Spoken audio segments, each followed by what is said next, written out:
திரு சாட்டை துரைமுருகன் பேசக்கூடிய இந்த பேச்சுக்கள், அந்த சொற்கள் எல்லாம் ரொம்ப அசிங்கமா இருக்குது. அபத்தமா இருக்குது. பீப்பிள் ஆர் வாட்சிங். மக்கள்லாம் பார்க்கறாங்க.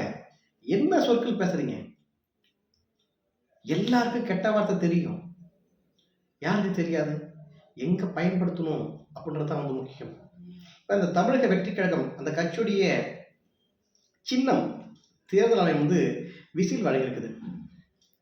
விசிலுக்கு பல்வேறு விதமான தமிழ் சொற்கள் அர்த்தங்கள் இருக்குது, நிறைய இருக்குது.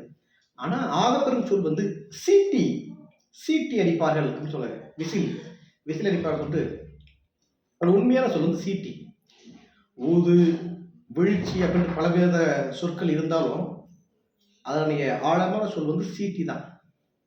இப்ப பணம், ரூபா, காசு, சில்ற அப்படிங்கிறது. அதுக்காக உங்களை சில்ற அப்படின்னு சொன்னா அது நல்லா இருக்குமா? எங்க எதை பயன்படுத்தணும் என்ற அடிப்படை அறிவோடு இருக்க வேண்டும். அதுதான் பொது தளத்தில் பயணிக்கக்கூடிய எல்லோருக்கும் ஒரு நல்ல ஒரு ஆரோக்கியமான கருத்தியல் சூழலை உருவாக்கும்.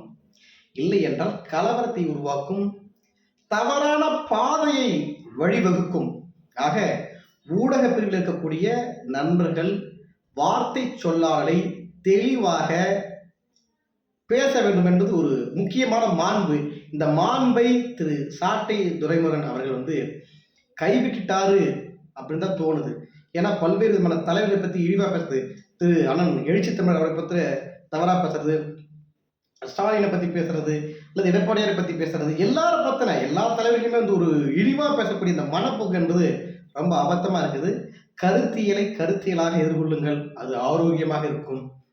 தனி மனிதர் தாக்குதல் செய்வது, ஆபாச வார்த்தைகள், கெட்ட வார்த்தைகளை பொது வெளியில் பேசாதீர்கள்.